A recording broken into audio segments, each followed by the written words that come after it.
AC mechanic থেকে কোটি টাকার সাম্রাজ্য, প্রতারণার অভিযোগে আবারও আলোচনায় হরিদাস চন্দ্র, তদন্তে নতুন তথ্য।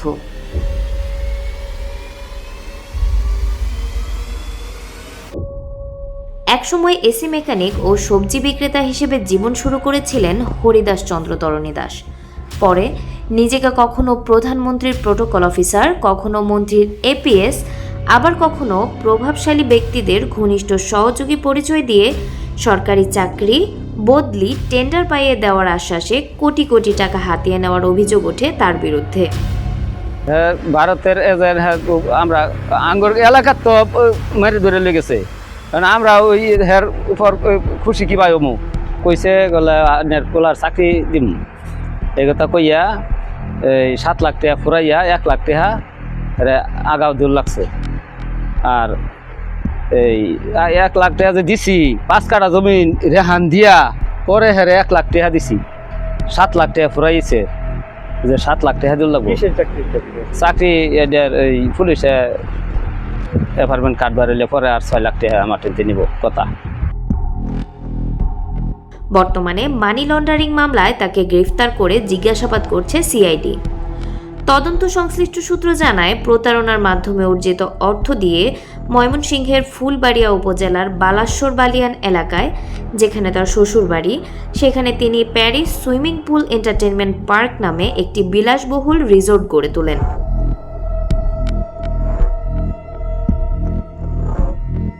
এলাকায় নিজেকে ধনী ও প্রভাবশালী ব্যক্তি হিসেবে প্রতিষ্ঠিত করতে ওই রিসোর্টে নিয়মিত বিভিন্ন আয়োজন করতেন। স্থানীয়দের অভিযোগ, রিসোর্টটিতে প্রায় প্রতি সপ্তাহে গরু জবাই করে বড় আয়োজনের মাধ্যমে মানুষের খাবারের ব্যবস্থা করা হতো। এভাবেই তিনি এলাকার মানুষের আস্থা ও প্রভাব অর্জনের চেষ্টা করতেন। ইন্ডিয়া এলাকার মানে পাইতো পাওয়াতে আমারও হিসাবে 10,000 টাকা না যাই পরে, কারণ পরে সেই টাকাটা মানে একটা জমিন রাখছিল 5 লাখ টাকা দেওয়া, 5 কাঠা জমিন, 4-5 কাঠা জমিন। পরে আমি সেই জমিনে গিয়া দল করে খাইতেছি, বুক দল করে, পরে হ্যাঁ জমিনওয়ালা টাকা দিয়ে দেবো, হ্যাঁ মেট গেছে গা। পরে আমরা বন্ডবন্ডি করে মেম্বারে কইছে তোমরা এই হ্যাঁ টাকাটা দিলেই বন্ডবন্ডি করে দেওয়া দেবো, হ্যাঁ এখানে ক্লিয়ার হয়ে কেটে গেছে গা।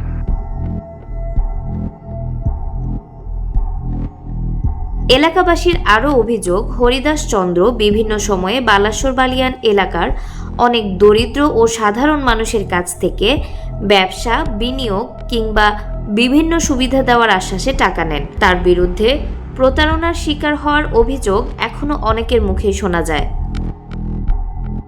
13 লক্ষ টাকা নিচ্ছে, প্রথম 8 লক্ষ টাকা নিচ্ছে, পরে কিছুদিন পরে দাদু এটা চাকরি হবে না, তো আরো 5 লাখ টাকা দিলে চাকরি হবে না, চাকরি হবে না। 5 লাগে কখন? 12টার পরে। এই টাকা আমি বিকাল 5টায় আনছি, ওই যে জমি বিক্রি করছি, রেহান দিচ্ছি, পরে একটা মালা বিক্রি করছি, ঘর জমি ইট আছে চানুর কাছে, এই চানুটা দিয়ে আনছি, টাকা ব্যাক করছি। চানু করছি তুমি টাকা প্রদান করে এখন দিব না, ব্যাক করে পরে 500 টাকা নিয়েছি। পরে ফেলা কইবেন ফোন কইরা দাদু একটু কথা কইবেন, বলো ভাই টাকা এটা তো 20-22 করলো টাকা যাক, আপনি 13 টাকা দিচ্ছেন, অসুবিধা নেই, তবে যাক ইনশাল্লাহ যাক হবে। এর আগে 2022 সালে র্যাব তাকে প্রধানমন্ত্রীর প্রোটোকল অফিসার ও মন্ত্রীর এপিএস পরিচয় দিয়ে প্রতারণার অভিযোগে গ্রেফতার করেছিলেন। তদন্তে উঠে আসে, সম্পাদিত ছবি ও ভুয়া পরিচয় ব্যবহার করে তিনি দীর্ঘদিন ধরে বিভিন্ন ব্যক্তি ও প্রতিষ্ঠানের সঙ্গে প্রতারণা করে আসছিলেন। দীর্ঘ সময় আড়ালে থাকার পর চলতি বছর গাইবান্ধার পলাশবাড়িতে এশিয়ার বৃহত্তম রামমূর্তি নির্মাণের উদ্যোগ নিয়ে আবারও আলোচনায় আসেন তিনি। ভারত আসিল, ভারতে নাই বানাইছে, প্রজেক্ট বানাইয়া পরে আবার সেই মন্দির বানাইছে আরেক জায়গাত গিয়া, সেই মন্দির বানাইয়া হন আবার সেই মন্দিরের মধ্যে বলে ধরা খাইছে, কি করছে তো আমরা খুঁজি পাই না। পরে হইলো মুসলমান হইয়া আবার এক জায়গায় মন্দির তৈরি করলো। মন্দির তৈরি করলে আঙ্গরে মুসলমানের সাথে আর হিন্দুর সাথে একটা ঝগড়া ফসাতের লেগে হ্যাঁ করতেছে, কার্যকলাপ বলেন হ্যাঁ করতেছে, হ্যাঁ কার্যকলাপ একটাও বলা না। মুসলমানের হিন্দুর কাছে দিয়া দেয়, কারণ কি বুঝুন না, হ্যাঁ দেশ একটা কলঙ্কিং করছে, দেশ শিখছে। এই যে মরা মানুষ এই বেটার রক্ত হ্যাঁ পাবো সবই, মানে আরো একটু হ্যাঁ ফাইজান কি হুমায়না কমাইছে। বলছে যদি আমি প্রধানমন্ত্রীর 100 লগে থাকি, এবং তার ছবি দেখে তার সাথে আমার কথা কয়ে গেছে মানে কোন হালার লোক কথা কয়েছে কেটা জানে ও হালার মতো বাটপাড়া খেলা করে কথা কয়েছে। এরপর তার অর্থের উৎস নিয়ে নতুন করে প্রশ্ন ওঠে এবং তদন্ত শুরু হয়। সিআইডির তথ্য অনুযায়ী তার নামে ও বেনামে বিভিন্ন ব্যাংক এবং মোবাইল ফাইন্যান্সিয়াল সার্ভিস MFS অ্যাকাউন্টে প্রায় 9,35,00,000 টাকা জমা ও উত্তোলনের তথ্য পাওয়া গেছে, যার সঙ্গে তার পরিচিত আয়ের কোনো সামঞ্জস্য নেই।